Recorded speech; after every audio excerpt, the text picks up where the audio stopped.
Well, less than ideal start to my unearthing the barn find of mine RX7 that sat in the back of my barn for like 3 weeks. So I'm driving it, ready to go to Cars and Coffee. Come up back here on this road, and there's this big old hill, and I come into this G out on this hill and crest the hill. Oil pressure light comes on, so I shut the car off pretty much instantly. Coasted all the way down here to Calvin's house, about a mile down the road, and basically I had no oil. So fortunately they have a RX8, so I grabbed some 2050 and put some oil in it. And I think I'm too late. I think the motor's torched. Because, listen to this. My starter can't turn it over. She is not happy. So, Calvin's coming back. He's gonna drive his Jeep, and we get to drive a Shinka RX8 to Cars and Coffee. And we'll make sure that that one has oil and nothing goes wrong. Woo woo, broke my car. Pretty stoked.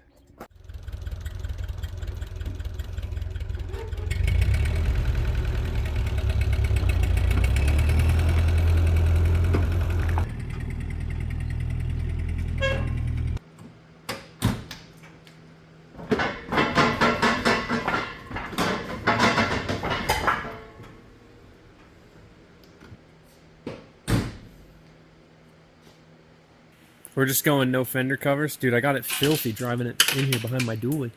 Made it to the ground. It was spotless. No, we're not going no fender covers. I was just waiting for you to get your video. We're going to for sure put fender covers on this. We're going to scratch up this paint. I did not repaint. Guys, it's not a good day. We can't replicate this. This is a less than ideal day.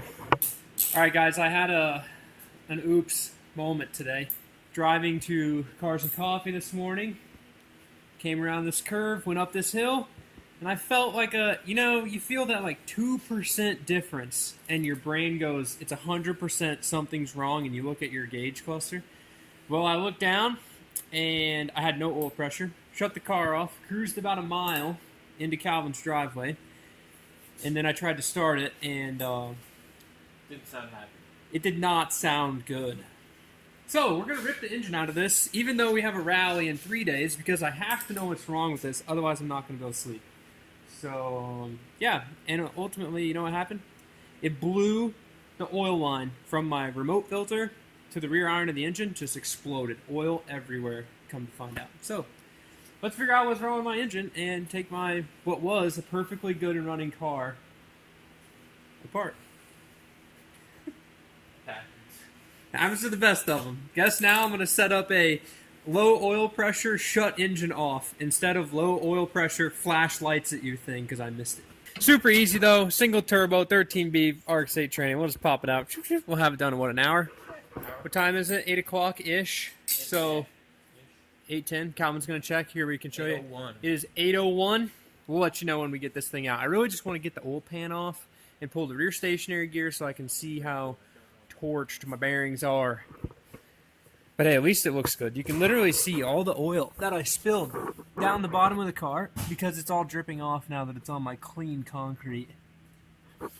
And I just washed it this morning, and there's oil all over the back. So, get stoked. Or not stoked. I'm not stoked. You guys can get stoked to figure out what's wrong. But what this will let me do, though, is fix my oil slosh baffle issue in my oil pan. Because we need to take the engine out anyways to do that, right? So we might as well just blow it up and then take it out. For sure. At least the bottom of the hood's not oil, so it's perfectly rust-proofed now. 3 times over, we've rust-proofed the car. Were you unscrewing my valve? It's not unscrewed, it's out. Yeah, unscrew the turbo brake. Sorry. That one. That one didn't need to come out.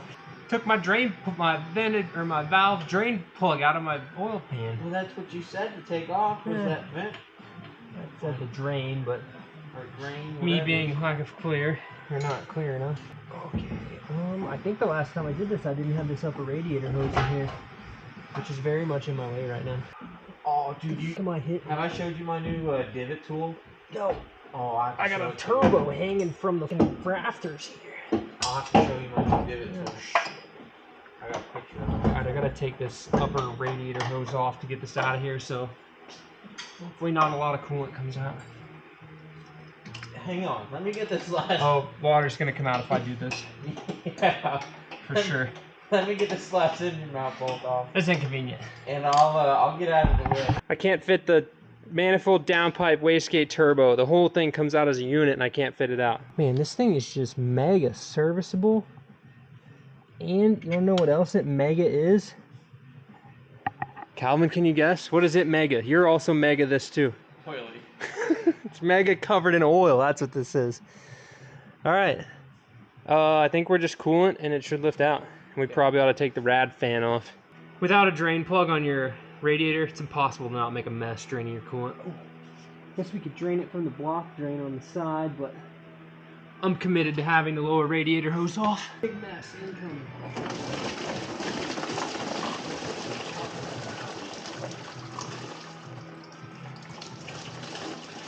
But hey, now we get to do the cool part. Majority of it. Just take this amazingly sexy, beautiful turbo manifold and downpipe out of here. Check this thing out. Look at that. Right. I don't have the hooks on it because, see, I'm styling. I don't run engine hooks. We need bolts. Yeah. The last one was completely loose. That's why there was a couple of trans bolts that were that way. Oh, you know, solid engine mounts, I guess it's shaking apart. I'm gonna put more Loctite on it. Hey, we didn't even put anything on it. It said yes. My plug would have been in there and could just turn it off. Well, I don't know whose fault that is. You guys see my problem? Right here? This fitting that just blew the line off of it. Gotta love it. 30 bucks. $30 worth of fittings in line and I wouldn't have had to take my engine out. Time it is. Alright guys, 8:54. Less than an hour. Less than an hour. Crushed it. Alright, so everything looks way cooler with the turbo on. The turbo, I think, survived this whole oil pressure, lack thereof, hiatus. Turbo still feels perfect. It's honestly spinning a little more free than it used to, you know? But there's no shaft play. So we're gonna pop this clutch off, get the flywheel off of here. Dust cover. But ultimately what happened is, this oil line exploded the line off of the fitting. So right here, it blew the end of the line off, split the line after my remote oil filter. So then the engine, basically all the oil just got pumped down the bottom of the car and rust proofed it, and the engine didn't see any oil pressure, and now it's hurt. So the good thing is that it doesn't turn over by hand. You were fully anticipating saying it does turn over. I was very much anticipating saying that it turned over, but look at this. That does not turn. Not at all. Dude, she's Not happy. not good, guys. Not good. But it looks sick. Check out my OS Geiken twin disc and my sick turbo manifold, because it looks way cooler with the turbo on it. Block off plate to run the RX-8 trans. You know, this is part of my one of my baffling, you know, solutions. Just zip tie rags on stuff that seep horsepower. But yeah. So I'm gonna pop this flywheel off. We'll pull the pan, even though it's probably full of metal, and look at this rear stationary gear bearing and see what this thing looks like. But it's not looking good, I'll tell you that. We're not off to a great start. It's not looking good. Weren't even doing a pull when it broke. We were just driving down a regular road. It's coming to get us. All right, let's get this off. All right, Calvin, what do we find? We found oil. And we A lot found of metal. mega sparkly oil. And notice it's all at the front. So in your rotary engine, the front stationary gear is the last thing to see oil, okay? It's locked up. We pulled the rear stationary gear out, basically looked mint. So most likely front stationary gear, front rotor, probably smoked. we're gonna pop the front cover off here and actually like find out. Hopefully the front stationary gear comes out and then I can turn the engine over and my rotor bearings aren't spun, because I don't want to have to get different rotors. It's a pain in my butt.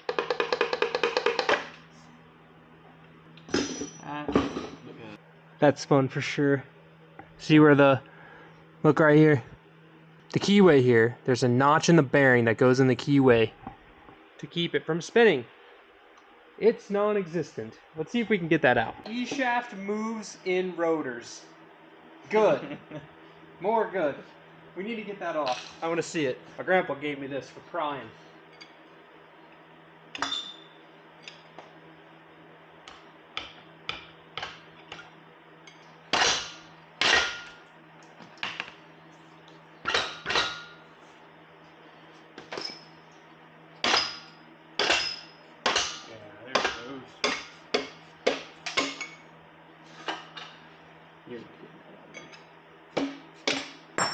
Woo! There are chunks, I tell you. Notice what's not in the stationary gear bearing. Or And the stationary gear. It's not in the stationary gear because the bearing's not in there. Well, you don't need a steel puller anymore. Nope. Or a bearing puller. Okay, now the ultimate question is, we might not be so bad. Like it, the worst is if these rotor bearings are spun, because I'm gonna be so mad. All right, Calvin, do the honors. Strong man, he's been working out. Okay, you're good. It's not stoked, but it moved. Just like, Moved a little. it's not gonna want to turn over because the stationary gears aren't holding it, but like, see how the E shaft moves freely in the rotors there? Oh, dude. Oh, wait. Oh, yes. The E shaft moves in the front rotor. And, oh, it's even lined up perfect. You get a flashlight? Oh, I got mine right here. Look at that. See the notch in the bearing? That's what the front one's supposed to look like. So, with the priority of the oiling system in the rotary, if the front rotor didn't spin, most likely the rear rotor didn't spin because it gets oil first. So the last thing, like, it gets oil before the front rotor does. So the last thing that gets oil is this front stationary gear bearing, which is right there. Just chilling on the E shaft. So it looks like oil line burned off, torched the motor, but only cooked the front stationary gear bearing, and I need a new E shaft now. Could have been worse. Man, that sounds like a productive Sunday right there. Just a productive day today. Okay, so that's the verdict, guys. $30 worth of an oil line.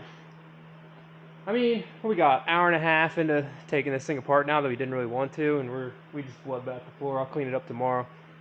But I'm excited. It's apart. I can sleep tonight because I know what's wrong, which means I know what I need to order. Which means we can fix this quickly. Because if it was rotor bearings, we weren't gonna make it to the dyno in a week, or I guess right after the rally. Yeah. But since it's a stationary gear bearing, I probably have one here with a good bearing I can stick in it for now and just run it, and I don't need to order bearings. So that's a huge win.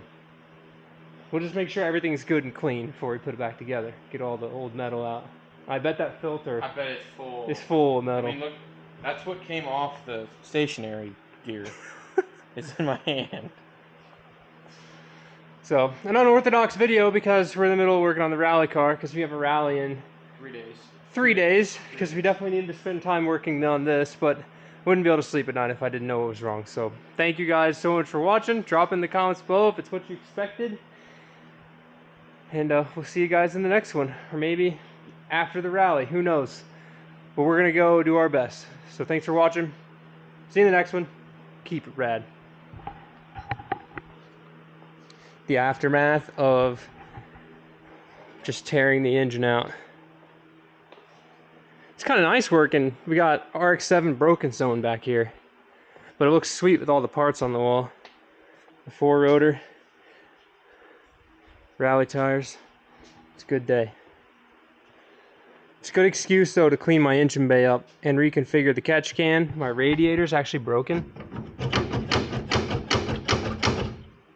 So it needed some love.